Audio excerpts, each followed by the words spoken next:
I cannot adjust the. There you go.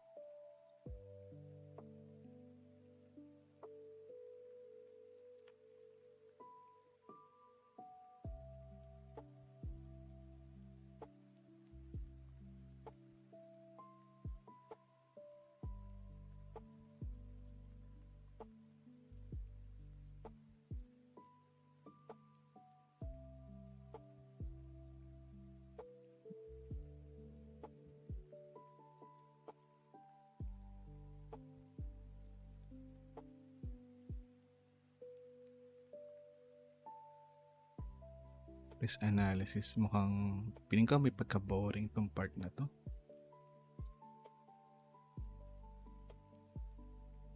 Yeah. Piling ko may pagka-boring kasi puro to charts.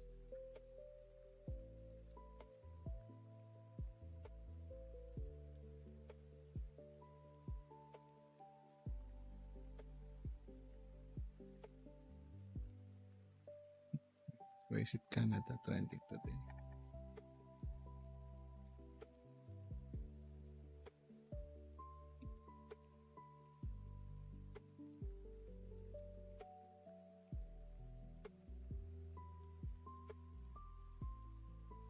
Bakit ako naka-gaming, no? Paano ko TikTok? May plug ako.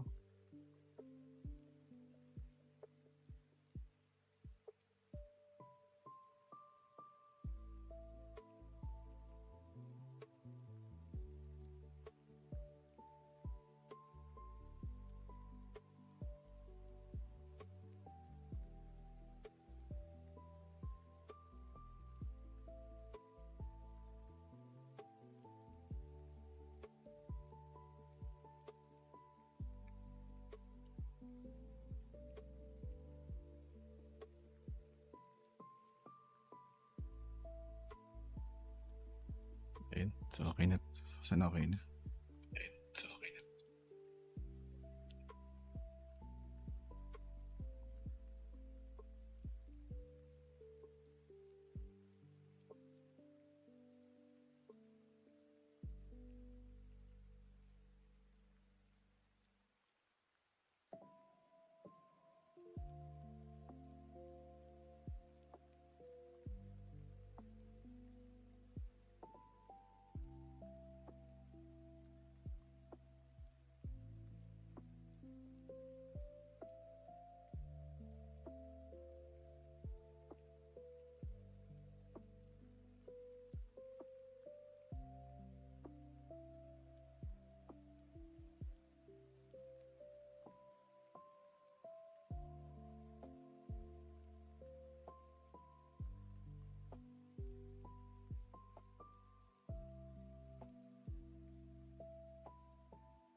So, low, medium.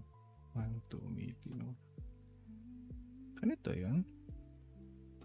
To see how the risk matrix can be used, suppose there is a concern about availability records. First, consider the impact dimension. What is the overall impact if the database goes down or becomes unavailable? Here's an architect team that high-risk, making the risk up either 6.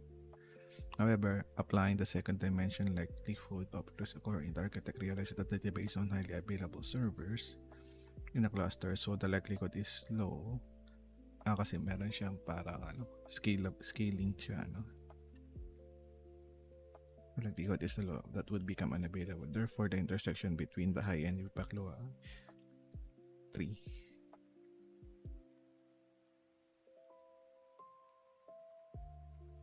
Wait, hindi ko gets. Because sabi dito is 1, 2, 1 is low, 2 is medium, 3 is high. The numbers are multiplied together within each grid of the matrix.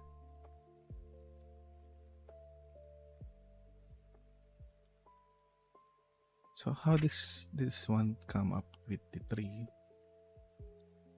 Medyo weird naman.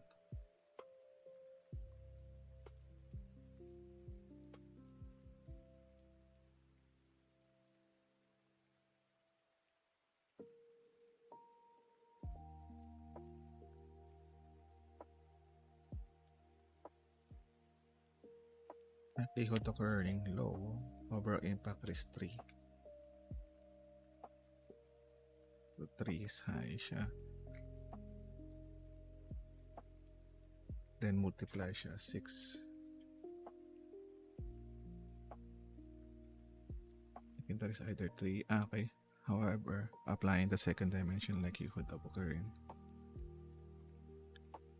Therefore, the intersection between high impact and low impact. Okay, medium 3 risk. So yellow kasi yun. Medium. And leveraging the risk matrix to qualify the risk, consider the impact dimension for the risk assessment. The risk matrix described in the previous section can be used to build what is called risk assessment. The risk assessment is summarized report overall. Risk assessment can vary, but in general, hello, Litin. So, I'm actually studying software architecture fundamentals.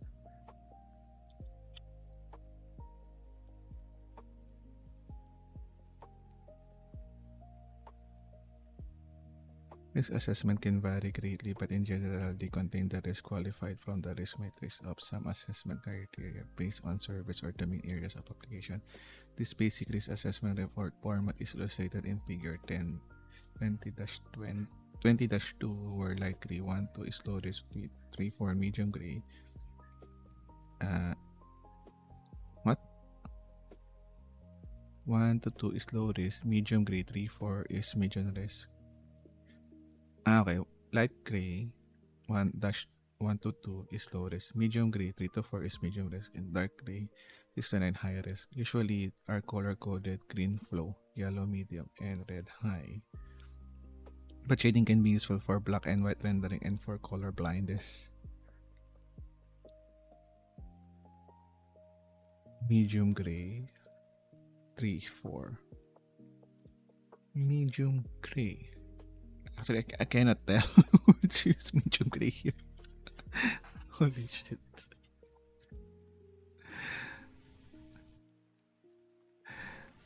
Okay, the quantified risk for the risk matrix can be accommodated by risk criteria and also by the service or domain area. For example, notice in figure 20-2 that accumulate risk for data integrity is the highest risk area of the totals of 17. Okay. It's using like this one, no? And pinaplot niya dito. So, in terms of scalability, customer registration, I think the question is yung downtime for the scalability.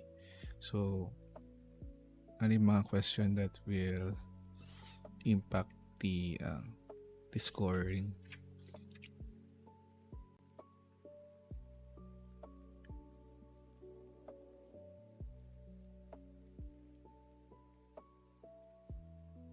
So, accumulated risk probabilities, then the list amount of risk. So, 6 to 9 is high risk.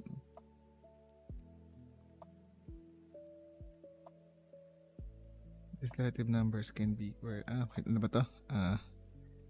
The relative risk of each domain area can also be determined by example risk assessment. Here, customer registration carries the highest risk, whereas order fulfillment carries the lowest risk. These relative numbers can be tracked to demonstrate either improvements or degradation of risk within a particular risk category or domain area. Although the risk assessment example in figure 20-2 contains all the risk analysis, rarely is presented as well. As such, filtering is essential for visually indicating a particular message within a given context. Category is in a meeting for the purpose of presenting areas of the system that are high risk rather than presenting the high risk as illustrated in 20-2. Filtering can be used to show only the high risk areas in figure 20-3.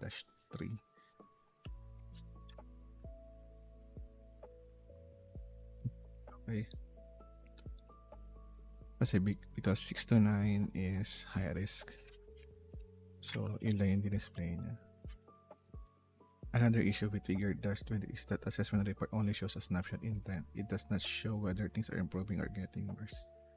In other words, figure 20 does not show the direction of risk, rendering the direction of risk present somewhat as an issue. If an up or down arrow were to be used to indicate direction, what would an arrow up mean? Are things getting better or worse? Medyo nalilito ako dito sa explanation ng risk assessment. We spend years asking people if an arrow up means we're getting better or worse, and almost 50% people asked that said arrow up means they were progressively getting worse, whereas 50 said an arrow down indicated things were getting better. The same is true for left and right arrows. For this reason, when using arrows to indicate direction, a key must be used. However, we also found this doesn't work either. Once the user scrolls beyond the key, confusion happens once again. We usually use the universal symbol of plus and minus sign next to. That is to indicate direction as illustrated in 20-4. Notice in 20-4 that although performance for customer registration is medium, the direction is minus sign red, indicating that it's progressively getting worse and heading towards high risk. On the other hand, notice that scalability of catalog checkout is 6 plus with a plus sign green, showing that it's improving risk ratings. Okay. So it can be better in over time, no?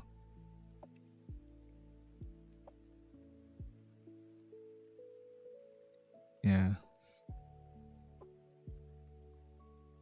Occasionally, even plus and minus can be confusing to some people. Another technique is leverage an arrow with that risk rating number. It is trending upward. This technique is illustrated as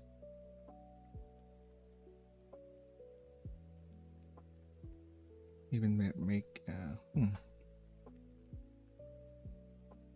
okay. The direction risk can be determined by using continuous measurement through fitness function described earlier in the book. Medyo mahirap siyang i-digest lahat.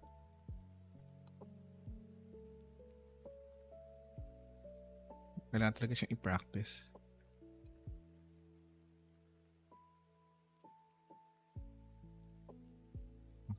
Pwede pa ako magbasa. Medyo mabilis pala ako nagbasa. Kala ko mabagal ako ngayon. Okay. I guess I'll try more topics pa. Storming, identification, and consensus. Actually, okay. Yeah, agang consensus tayo. Piling ko okay ako nun. Just read yung pinis ko kay ChatGPT. Baka may explanation pa siya na mas madami.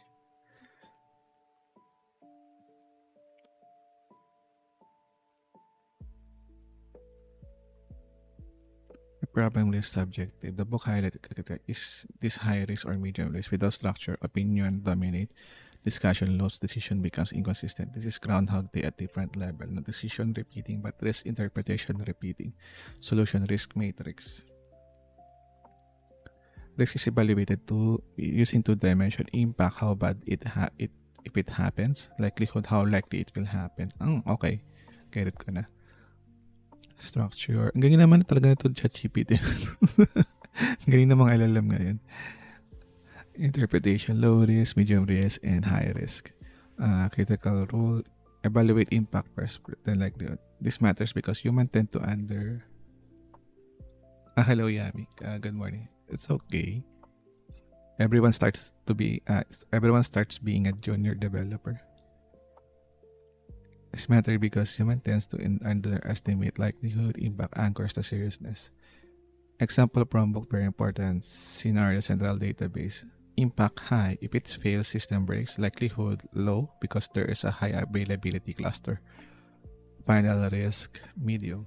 Actually, nagets ko naman tong part na to. Dito ako na medyo nalito. Around, yeah, dito sa may plus and minus, yung mga indicators.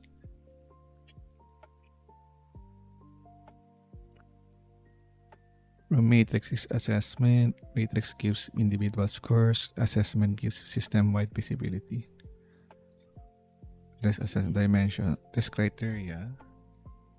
And then column is system areas, domains, customer registration, catalog, data integrity. So pagka 6 to 9, high risk siya, no? What it produce. Actually, the hello, Laura Celine. The topic is about software architecting, and currently I'm on the chapter analyzing architecture risk.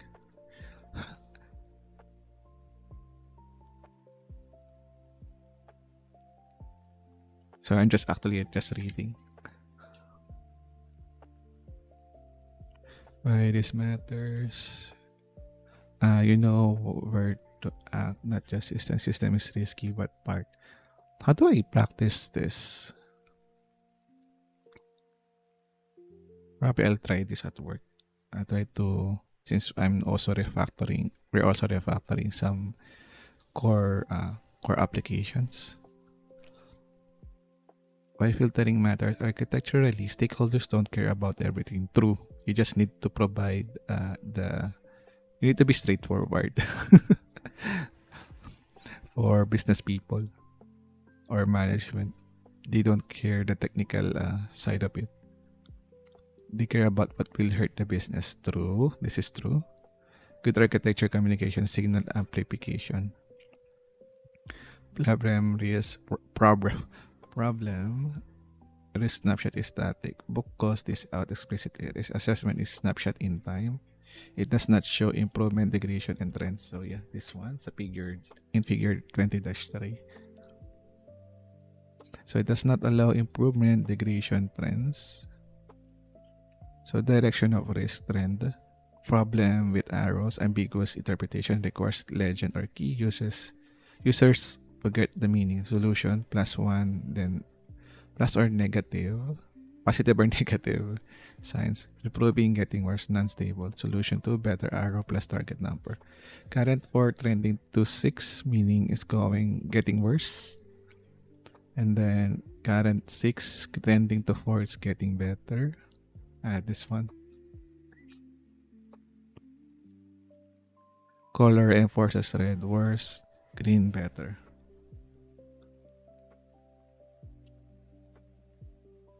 Final insight here, this is not just a value, it's a trajectory.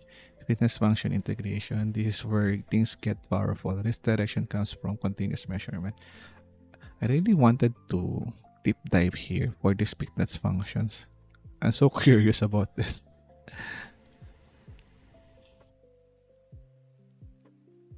This is where things get powerful.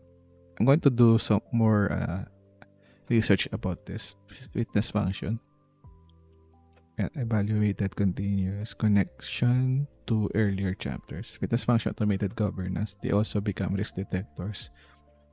Okay, but how? How to automate?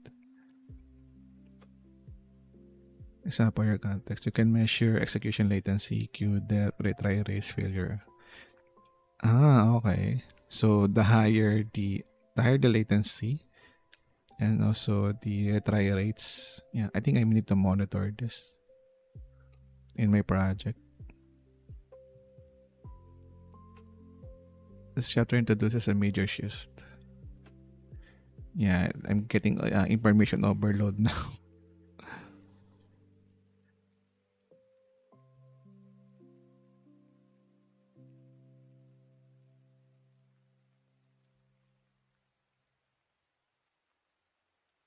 Okay, later the exams, I need to finish the whole chapter.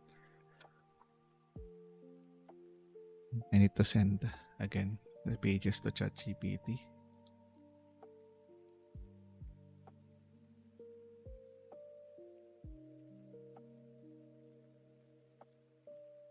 Why is it? Huh.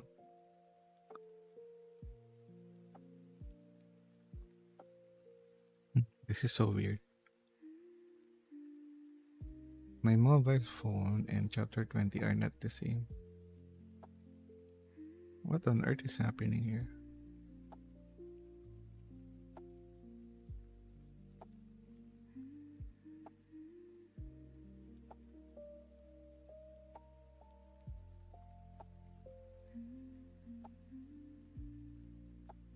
There we go.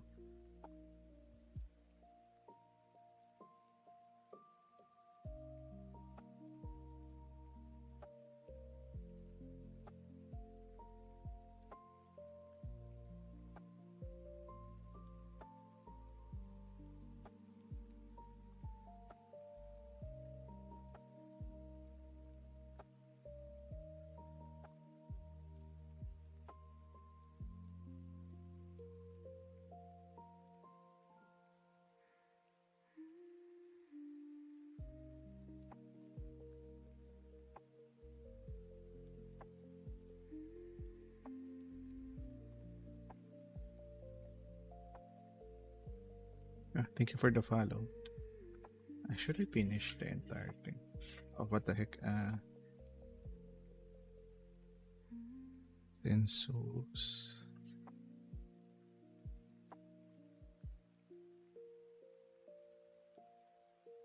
Oh my god, this is a lot of reading.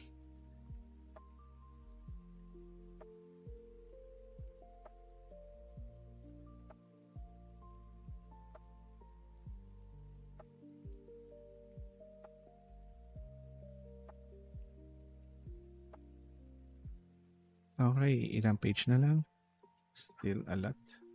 I think I'm going to stop at Agile Story analysis.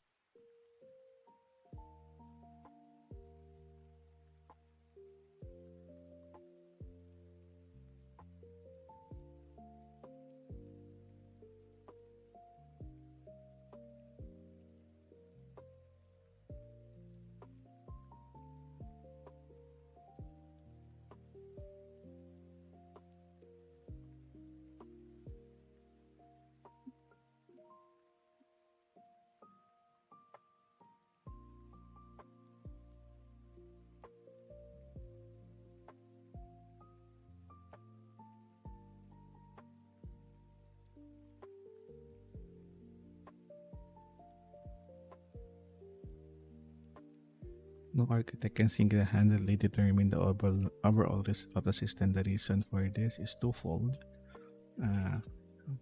First, a single architect might miss or overlook a risk area, and very few architects have full knowledge of every part of the system. This is where the storming can help. The storming is a collaborative exercise used to determine architectural risk within a specific dimension. Common dimension area of risk include unproven technology, performance, scalability, and availability, including transitive dependencies, data loss, single points of failures, and security.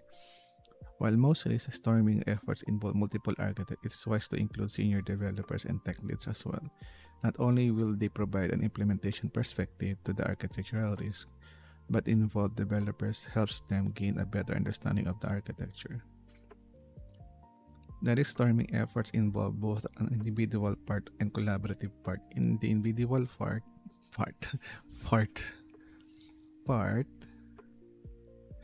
all participants individually without collaboration assign risk to areas of the architecture using the risk matrix described in the previous section. This non-collaborative part of risk storming is essential so that participants don't influence or direct attention away from particular areas of the architecture. In the collaborative part of risk storming, all participants work together to gain consensus on risk areas, discuss risk, and form solutions to mitigating risk. I see. So, this is actually really important, I guess, especially for operations. Hmm.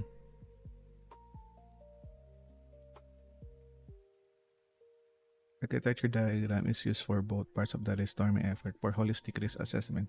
Usually, a comprehensive architecture diagram is used whereas risk storming within specific areas of the application would use a contextual architecture diagram. It is the responsibility of the architect conducting the risk storming effort to make sure these diagrams are up to date and available to all participants. And it's quite hard to to make the diagram always up to date. Probably AI based. We can, yeah. Figure 20-6 shows an example architecture will use to illustrate that the storming process in this architecture. An elastic load balancer prompt, each easy to instance containing the web servers Nginx and application service. The application services makes calls to a MySQL database, a Redis cache, and MongoDB database for logging. They also make calls to push expansion servers. What is push expansion servers? The expansion service in turn all interface with MySQL database, Redis cache, and MongoDB logging facilities. Elastic cache balance, EC2 instances, web servers, Nginx, application services. Kanya. So scalability nito. I wonder what is a push and push expansion service.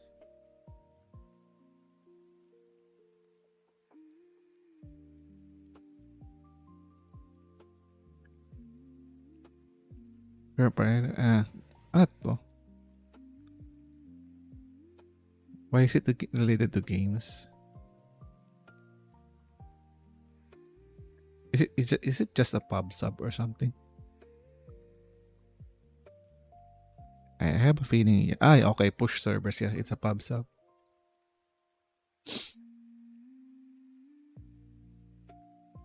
Next storming is broken down into three primary identities, activities: identification, consensus, mitigation. Identification is always an individual, non-collaborative activity, whereas consensus and mitigation are always collaborative and involve all participants working together in the same, at least virtually. Each of these primary activities is discussed in detail. So, meaning identification of the risk is more of only the architect itself. Then consensus and mitigation involves other people. Let's say other architects and also developers. Okay. Gets. So it's not really the architect itself. So each participants will identify the risk based on the architecture. Okay. This involves each participant individually identifying areas of risk within the architecture. The following steps describe identification of the risk.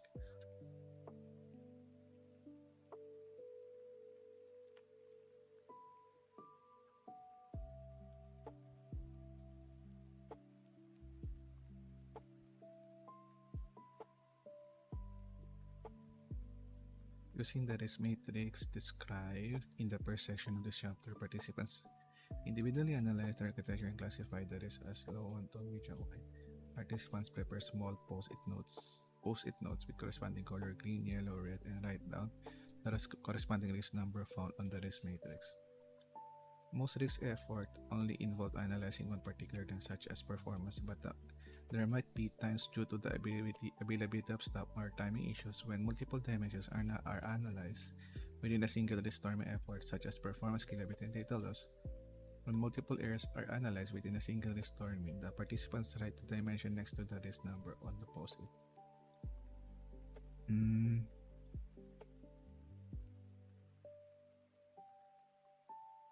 For example, suppose 3 participants found risk within the central database. All 3 identified the risk as high as 6. But 1 participant found risk with respect to availability, whereas 2 participants found risk with respect to performance. These 2 dimensions would be discussed separately. Whenever possible, restricts risk storming efforts to a single dimension. This allows participants to focus their attention to that specific dimension and avoid confusion. Okay. One by one. So if it's only performance, focus only for risk assessment for performance. Okay.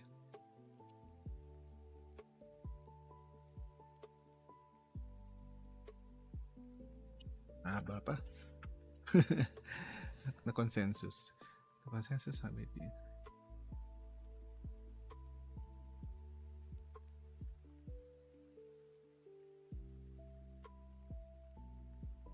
In lieu of a large printed version, an electronic version can be displayed on the large screen. Upon arrival at the brainstorming session, participants begin placing their post-it notes on the architecture diagram in the area where they individually found risk. If an electronic version is used, the architect conducting the brainstorming session queries every participant's electronic place data on the diagram. Okay. Once all of the post-it notes are in place, the collaborative part of brainstorming can begin. The goal of this activity of brainstorming is to analyze the risk area as team and gain consensus in terms of risk qualification. Notice several areas of risk were identified in the architecture. Two participants individually identified the elastical band as medium risk, whereas the participant identified it as high risk. Only one participant individually identified the push expansion star as high risk. One participant individually identified.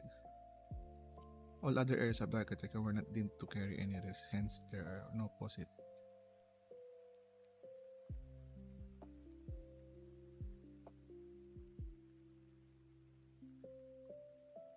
But this is this more of, I don't know. In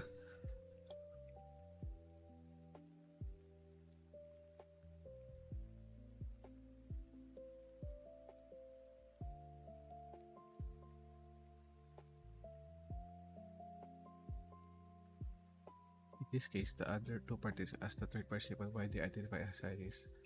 Suppose the third participant says that they assign the risk as high because elastic bands or ghost and the entire system cannot be accessed. While this is true, in fact, does bring the system or the overall impact rating too high.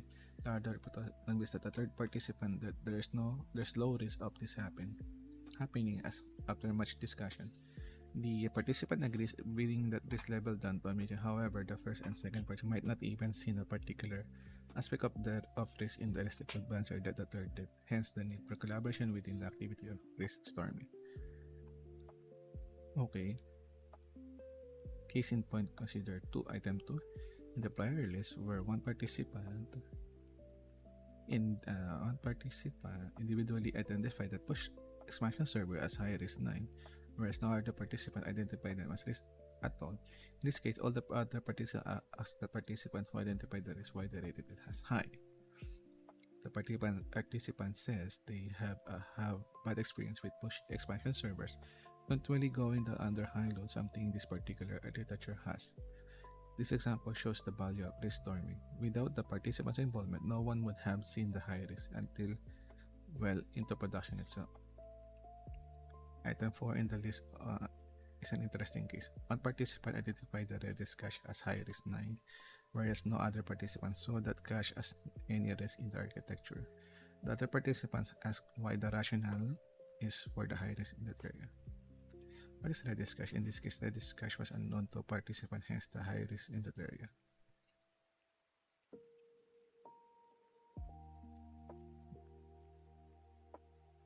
For unproven or unknown technology, always assign the highest risk 9 since the risk matrix cannot be used for this. Okay. So, kailangan ng parang more attention.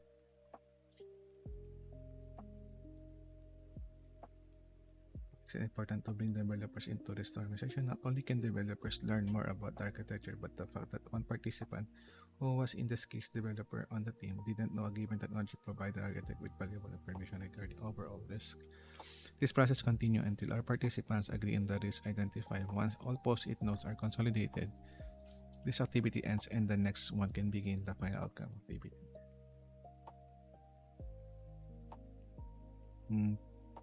Once all participants agree on qualification of the risk areas of architecture, final and most important activity occurs. Risk mitigation. Mitigating risk within an architecture usually involves the changes or enhancement to certain areas of the architecture that otherwise might have been deemed perfect the way they were.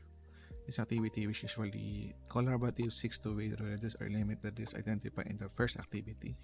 There may be cases where the original architecture needs to be completed change based on the identification risk area, whereas others might be straightforward architecture refactoring, such as adding queue for back pressure to reduce throughput bottleneck issues.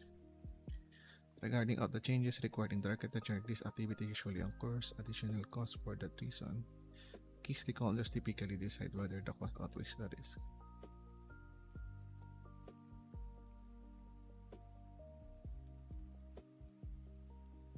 Okay. Medyo storming is kind of confusing to me. Like, I get 70% of it, but there are some 30% of it. Some of the things are kinda not clear.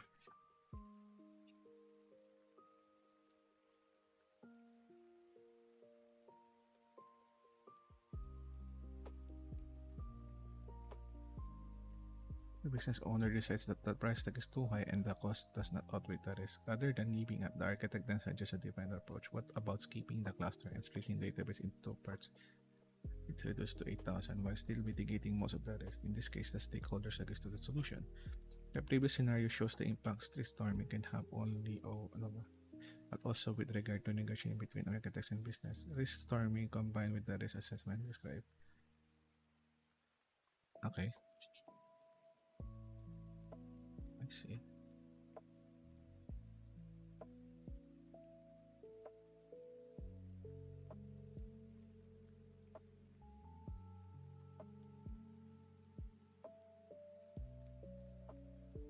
I can finish chapter 21.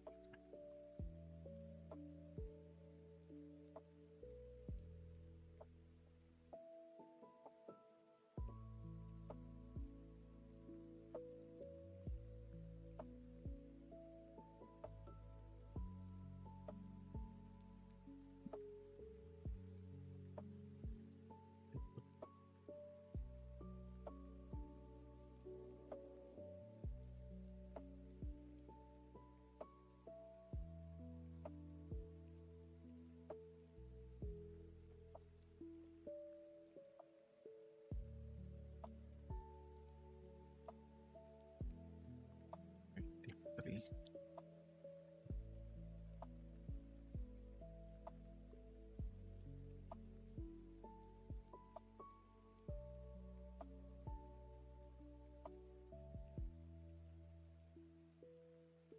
I guess for this week, my target is at least chapter 21. 21. It's quite long, no? So, mukhang ano lang siya.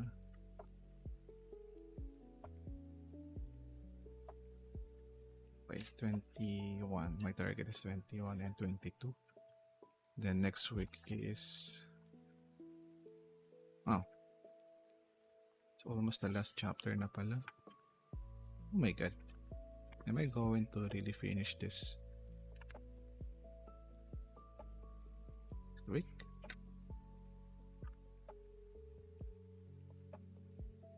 Oh wow. 24.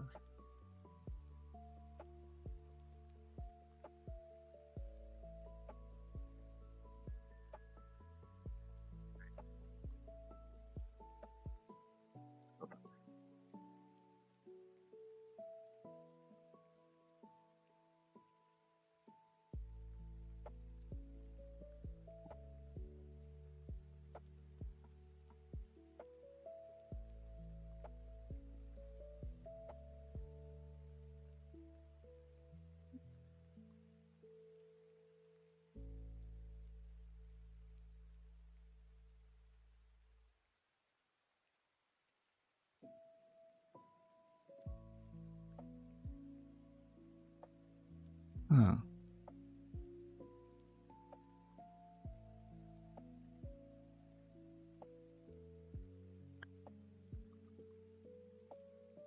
For principal blind spots, no one has full system knowledge. This is the same pattern as ETI reviews, but now applied to risk. What is risk storming actually is?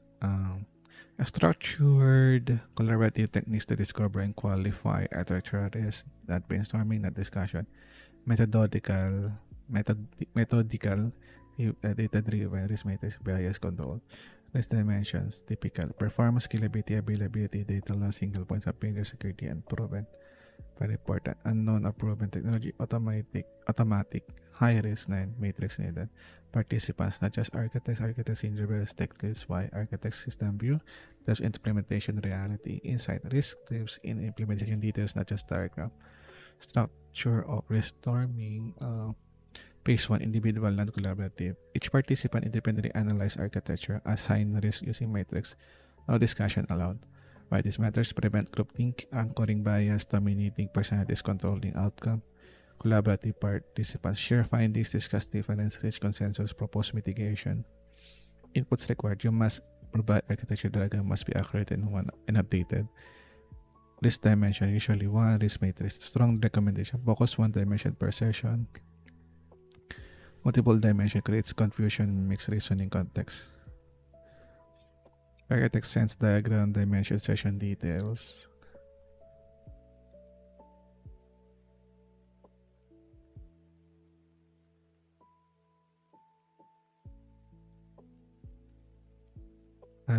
Had real world experience, inside experience, hidden risk detector.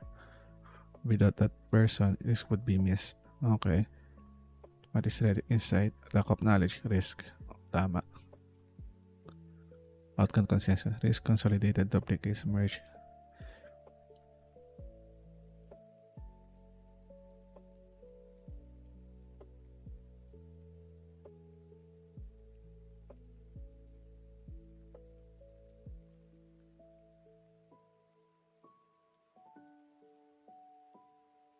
EDR defines architecture, risk storming challenges architecture, fitness function monitors architecture. Oh, okay. So it's getting connected now. No? Later that this learning architecting is quite hard actually. There's a lot of things happening. So you need to define architecture, challenge the architecture, and then monitor the architecture, and then still analyzing the architecture for its evolution. Then you still also need to learn the implementation side, but not really deeply, but not really deep on it. Oh, this is quite hard. Persistent component, sample risk discussion. No mitigation step, outdated around participants to make the escaping individual pace. Restore is not about finding right, it's about forcing hidden assumptions to surface. Okay. Later na ako sa challenge. I will send first the pages so that I don't need to wait later because I will continue this one later.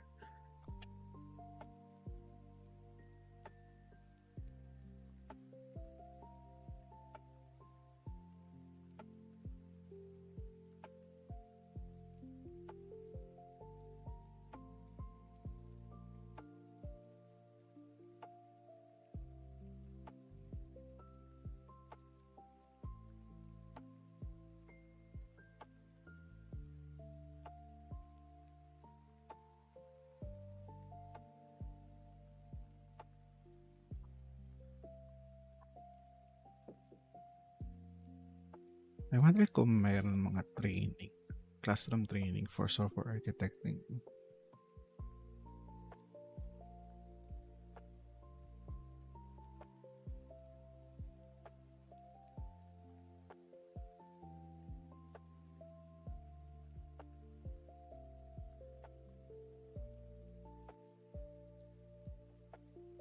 Last 3 pages.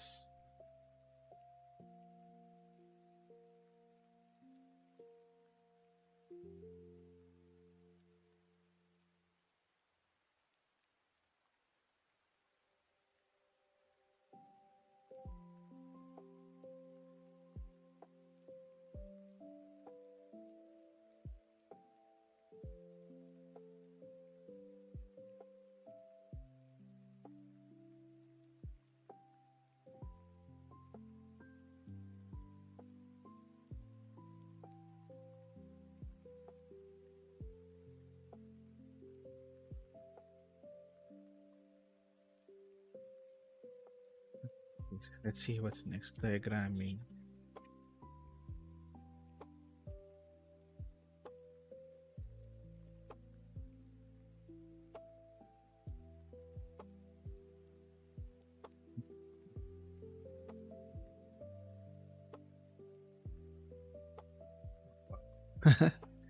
And super near.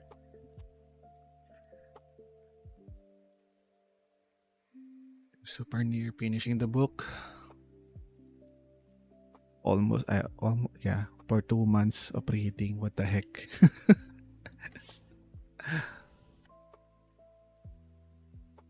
2 months read.